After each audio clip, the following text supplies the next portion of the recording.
예수님께서 예루살렘으로 가시는 길에서 일어난 일인데요, 이 말씀을 보면 사마리아와 갈릴리의 경계선을 따라서 지나가시다가 예수님께서 사마리아 마을에 도착하게 되고 한 마을에 들어갔는데, 그 마을에 나병 환자 10명이 예수님을 보고서 멀리 서서 이렇게 소리를 지릅니다. 예수 선생님이여, 우리를 불쌍히 여겨주십시오. 예수님이 그들을 유심히 보신 이후에 이렇게 말씀을 하시죠. 제사장들에게 가서 당신들의 몸을 보이라. 그랬더니 10명이 다 제사장에게로 가는 것입니다. 근데 이들이 가다가 자신들의 고통을 겪고 있는 나병으로부터 다 깨끗함을 받아서 10명이 똑같이 깨끗함을 받습니다. 9명은 그들이 가던 길을 계속 가고, 그 중에 한 사람, 사마리아 사람이 자기 몸에서 나병이 떠나갔다고는 사실을 깨닫고는 그 자리에서 하나님을 향하여 크게 찬송을 합니다. 하나님께 영광을 돌리고, 그리고 그 발걸음을 돌이켜서 예수님께 돌아와 무릎을 꿇고 감사합니다. 그랬더니 예수님께서 이 한 사람에게 하시는 말씀, 일어나 가거라, 내 믿음이 너를 구원하였다. 오늘 본문의 내용이거든요. 자, 여러분, 오늘 이 본문 말씀을 통해서 주님께서 우리에게 보게 하시는 두 가지 믿음. 첫 번째, 누가복음 17장 11절부터 14절의 말씀을 함께 읽겠습니다. 여러분, 11절부터 14절의 말씀 다 한 목소리 읽겠습니다. 예수께서 예루살렘으로 가실 때에 사마리아와 갈릴리 사이로 지나가시다가 한 마을에 들어가시니 나병 환자 10명이 예수를 만나 멀리 서서 소리를 높이 이르되, 예수 선생님이여, 우리를 불쌍히 여기소서 하거늘 보시고 이르시되, 가서 제사장들에게 너희 몸을 보이라 하셨더니 그들이 가다가 깨끗함을 받은지라. 아멘. 자, 여러분, 이 말씀을 읽으면 이 상황을 우리가 충분히 그려낼 수 있을 만큼 분명합니다. 그렇죠? 여러분, 이 본문에 나타나는 사마리아라고 하는 땅과, 그리고 당시 나병 환자들이라고 하는 이 사람들에 대하여서 우리가 좀 생각해 볼 필요가 있어요.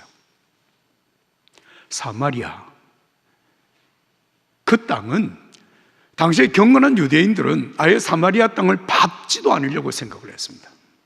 왜냐하면 그 땅은 부정한 땅이기 때문에 그 땅에 발을 들여놓는 순간 나도 부정해진다고 생각을 한 것이에요. 왜 그런 생각을 하게 되었는가 하면, 주전 722년에 북이스라엘이 아수르에 의해서 멸망을 당합니다. 아수르가 이 북이스라엘을 정복하고 난 다음에 북이스라엘의 당시의 수도였던 사마리아의 사람들을 흩어버립니다. 그리고 많은 아수르의 사람들을 이 사마리아로 들어와서 살게 함으로 사마리아라고 하는 땅은 완전히 혼혈 민족이 되고 맙니다. 그래서 민족의 순수성이나 신앙의 순수성을 다 잃어버렸습니다. 그래서 이 사마리아에 대한 유대인들의 멸시, 무시는 아주 강했습니다. 이것이 1세기까지 계속되어졌습니다.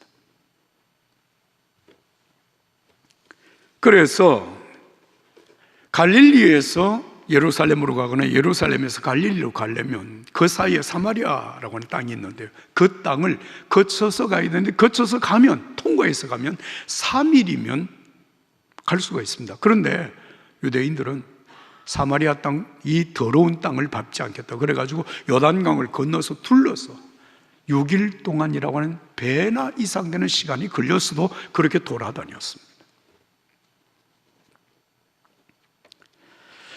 그리고 그 당시에 나병 환자들은 사실은 굉장히 엄격한 규제를 받았습니다. 레위기서 13장과 14장의 말씀을 보면요, 당시에 나병에 걸리게 되면 그게 꼭 죄를 지어서 걸리는 병은 아니지만은 나병에 걸리게 되면 이렇게 했어야 했습니다. 나병 환자는 자기 옷을 찢고 머리를 풀에 헤치고, 그리고 길을 지나가다가 사람이 나타나게 되면 윗입술을 가리고 이렇게 얘기합니다. 나는 부정한 사람입니다. 나는 부정한 사람입니다. 나는 나병 환자입니다. 이것을 공개했어야 돼요. 그럼 사람들이 그 사람을 피했어요. 전염성 때문에 자기 가정에서 살지 못합니다. 가족과 함께 살지 못하고 나가야 됩니다. 그리고 마을에서도 추방을 당했습니다. 성전에 들어가는 것은 꿈도 꿀 수가 없었습니다. 그런데 예수님께서 바로 그 사마리아 땅에 버림받아 있는 10명의 나병 환자들을 지금 만나신 것이에요. 나병 환자들이 예수님을 보자 멀리 서서 한 이유를 아시겠죠? 가까이 갈 수가 없습니다. 예수 선생님이여, 우리를 불쌍히 여겨주십시오. 그러니까 예수님께서 이 사람들에게 제사장에게 가서 몸을 보이라, 이 제사장에게 가서 몸을 보이라고 하는 이유는 무슨 얘기인가 하면, 그 당시에는 나병이 걸리게 되면 제사장에게 가서 건강검진을 하고 나병이라고 하는 확증이 되어지면 격리를 시킵니다. 집에도 못 들어가고 마을에도 못 살고 격리되어서 사는 거예요. 그리고 그 나병이 다시 회복이 되어 건강해지면 다시 제사장에게 가서 자기가 나병에서 나았다고 하는 사실을 확증을 받으면 가정으로, 삶으로 다시 돌아갈 수가 있습니다. 그런데 여러분 보십시오. 이 10명의 나병 환자들, 예수님을 향해서 예수 선생님이여, 우리를 불쌍히 여겨주십시오, 이렇게 부르짖는 것, 우리는 기도라고 말하죠. 여러분, 이것은 그들의 믿음입니다. 여러분, 제가 물어볼까요? 여러분은 우리 예수님 앞에 기도할 때 예수님을 뭐라고 부르십니까? 주님, 이렇게, 주여 이렇게 부릅니다. 그런데 이들은 주님이라고 부르지 아니하고 예수 선생님 이렇게 불렀어요.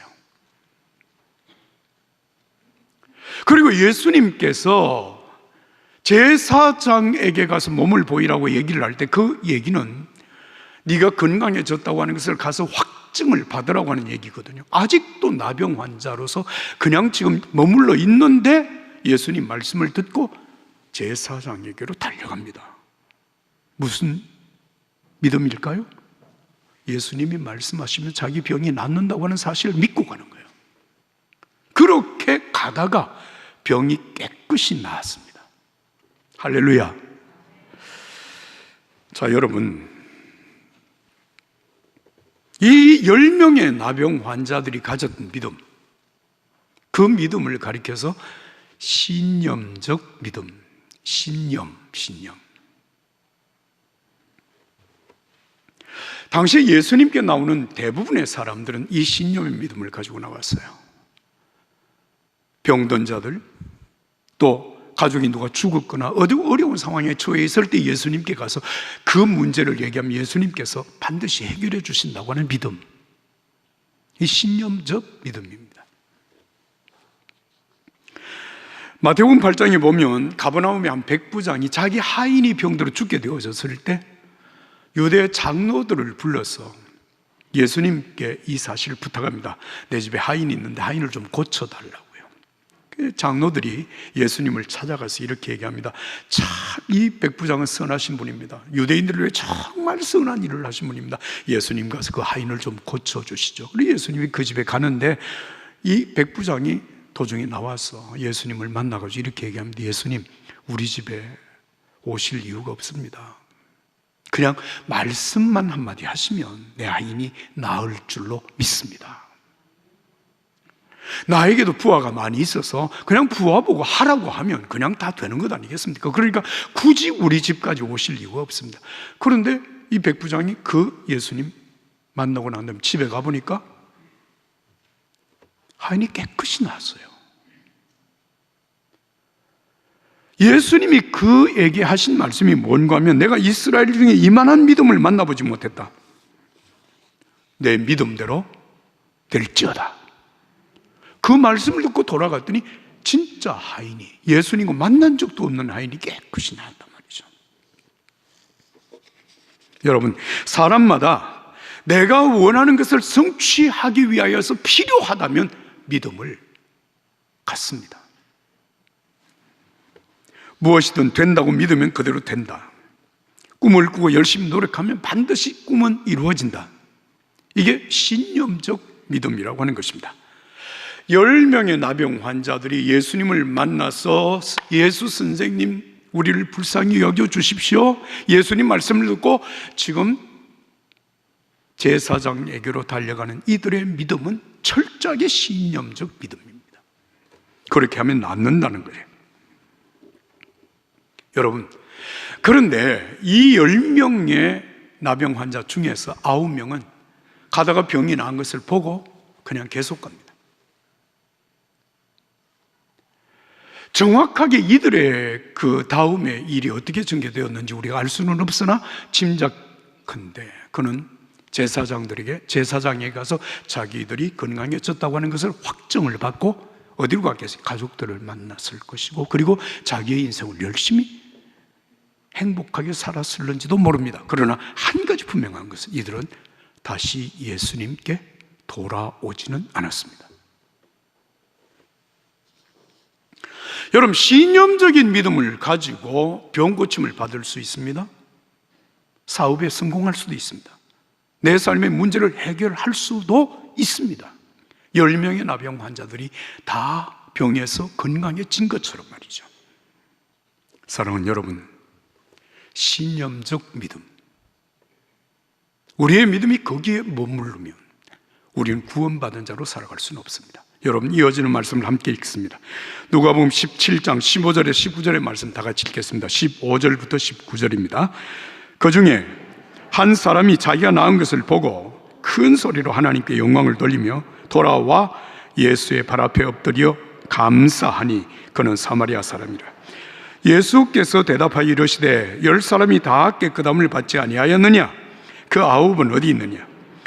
이 이방인 외에는 하나님께 영광을 돌리러 온 자가 없느냐 하시고 그에게 이르시되 일어나 가라, 내 믿음이 너를 구원하였느니라 하시더라. 할렐루야, 할렐루야. 자, 여러분 보십시오. 10명 가운데 9명은 그대로 자기 길을 계속 갔습니다. 그대로 신념적인 믿음을 가지고 계속 살았다, 이렇게 말을 할 수 있습니다. 그런데 그 중에 한 사람, 가다가 자기의 병이 나았다고 하는 사실을 깨닫자 그 자리에서 하나님께 너무 감사해서 영광을 돌리고 가던 발걸음을 돌이켜서 예수님께로 돌아옵니다. 그리고 예수님 앞에 무릎을 꿇고 감사했습니다. 그러더니 예수님께서 하시는 말씀이 가거라, 일어나 가라, 내 믿음이 너를 구원하였느니라. 한번 따라서 합시다. 내 믿음이 너를 구원하였느니라. 한 번 더, 내 믿음이 너를 구원하였느니라. 여러분, 이 말씀을 유진 피터슨이 메시지 성경에서 이렇게 번역을 했습니다. 내 믿음이 너를 낫게 하고 너를 구원했다. 그러니까 낫는 믿음과 구원받는 믿음을 구분해서 그렇게 번역을 한 것입니다.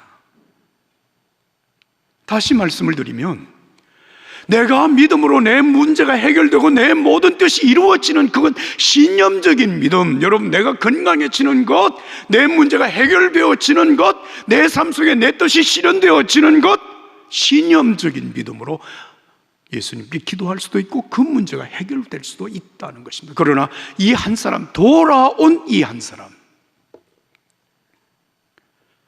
이 모든 은혜가 하나님의 은혜입니다. 하나님께서 내게 주신 은혜입니다. 예수님께서 나에게 주신 특별한 은혜입니다. 그래서 예수님께 무릎을 조아리고 감사합니다. 여러분, 이 감사하는 믿음은 바로 구원받은 자의 믿음입니다. 여러분, 감사라고 하는 것은 아무나 할 수 있는 것이 아닙니다. 정말 구원받은 믿음을 가지고 구원받은 그 은혜에 대한 감격과 감동이 있을 때에 하나님 앞에 표현할 수 있는 내용입니다. 여러분, 이것은 우리 스스로 결단해서 내가 이 구원받는 자로 살겠다고 그게 되는 것이 아닌데, 이게 반드시 성령의 충만한 은혜가 있어야 합니다. 이를테면 사도행전 9장 1절 이하의 말씀을 보면 사울이라고 하는 청년이 다메섹으로 가다가 예수님을 만나는 사건이 기록되어 있습니다. 사울은 예수님을 만나기 전에 그는 정말 예수님 믿고 따르는 자들에 대해서 잔인하게 박해를 했던 사람입니다. 다메섹에 예수 믿는 사람들을 잡아서 감옥에 가두기 위하여서 다메섹으로 가다가 갑자기 정오쯤 내려 비치는 빛, 그 빛에 둘러싸이면서 쓰러집니다. 그리고 그 강렬한 빛에 의해서 눈이 멀어져 버립니다. 그때 예수님께서 말씀하십니다. 너 직가라고 하는 곳으로 가서 내 제자 아나니아를 만나라. 그래서 사람들의 이게 부축을 받아서 아나니아를 만나게 됩니다. 그때 아나니아가 사울에게 하는 말씀, 형제 사울아, 내가 오는 길에서 나타나셨던 예수께서 나를 보내어 너를 보게 하시고 성령으로 충만하게 하신다. 성령으로 충만하게 하신다. 그 순간에 성경은 이렇게 기록합니다. 사울의 눈에서 비늘 같은 것들이 떨어져 나가고 다시 보게 되는데, 그 다시 보게 되는 순간 여러분, 사울이 그 다음에 이어지는 삶이 무엇인가 하면 세례를 받게 됩니다. 여러분, 세례는 누가 받는지 아십니까? 예수님을 만났다, 그 사건으로 말미암아 세례를 받는 것이 아니라 정말 영의 눈이 열려져서 예수님이 누구신지를 알고 그 예수님을 신앙으로 고백하는 자가 세례를 받고 하나님의 자녀가 되는 것입니다. 할렐루야. 성령이 오셔서 그의 눈에 덮인 비늘 같은 것들이 떨어져 나가고 눈이 열렸습니다. 예수님을 바로 보게 된 것입니다. 예수님이 단순히 내 문제를 해결하시는 분만 아니라 예수님이 내 죄를 사하시고 나를 구원하신 하나님의 아들 메시아라고 하는 사실을 믿은 것입니다. 그 믿음으로 구원을 받는 것이에요. 세례받고 하나님의 자녀로 사는 것이에요. 사랑하는 여러분, 누구든지 성령으로 말미암지 않고는 예수님을 주님이시라고 부를 수 없습니다. 제가 물어보겠습니다. 여러분, 예수님을 믿으시나요? 예수님이 나를 구원하신 메시아이심을 믿으십니까? 예수 믿음으로 내가 하나님의 자녀가 되었다는 사실을 믿으십니까? 확실히 믿으십니까? 이게 성령의 은혜입니다. 내가 스스로 성경을 공부해서 신학을 공부해서 내가 깨달아 보니까 그렇게 되었다라고 하는 것이 아니라 어느 날 성령께서 내 심령 속에 오심으로 말미암아 영의 눈이 열리고 예수님이 누구신지를 알게 되고 그 예수님을 믿음으로 구원을 받고 하나님의 자녀가 된 것, 성령의 은혜인 것을 믿으시면 아멘 하십시다. 지난 주간에 우리가 부흥회를 통해서 큰 은혜를 받았어요.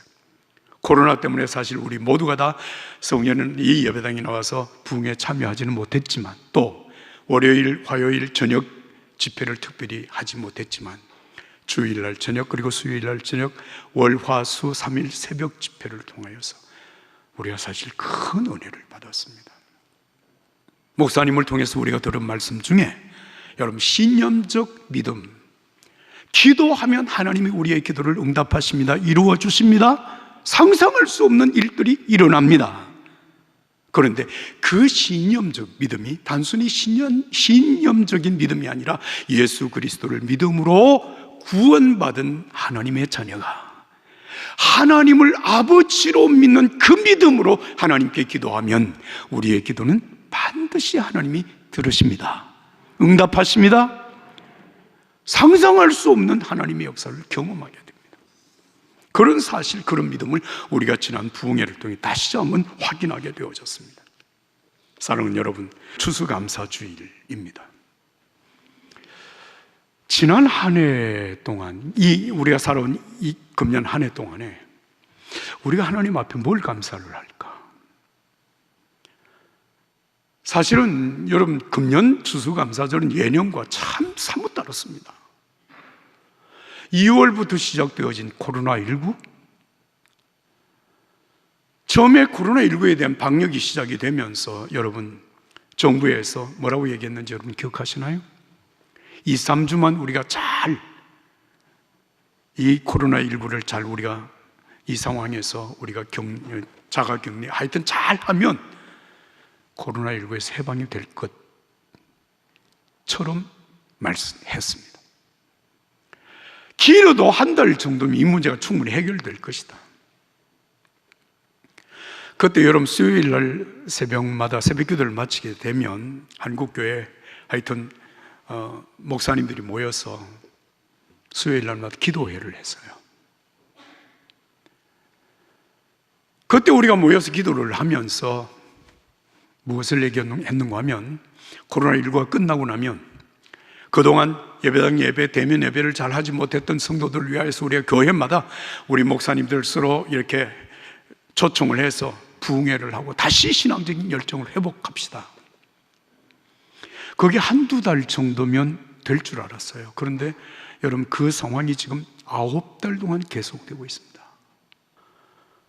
여러분 코로나19 비대면 예배가 진행이 되어지는 상황 속에서 우리는 실시간 예배당에서 예배를 다 함께 드렸거든요. 다 함께라고 하는 말은 여러분 그냥 장로님들, 목사님들 몇 분이 앉아서 1부, 2부, 3부, 4부 예배를 같이 드렸어요. 텅 빈 예배당.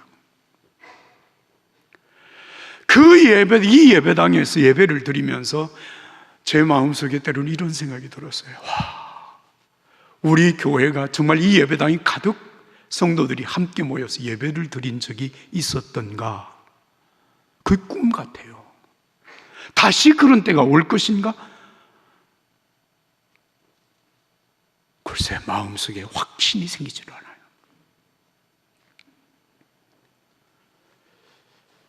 여러분 9달이 이 상태 속에서 지나오는 동안 아직도 이 코로나19의 상황이 언제까지 지속될는지 아는 사람이 아무도 없습니다.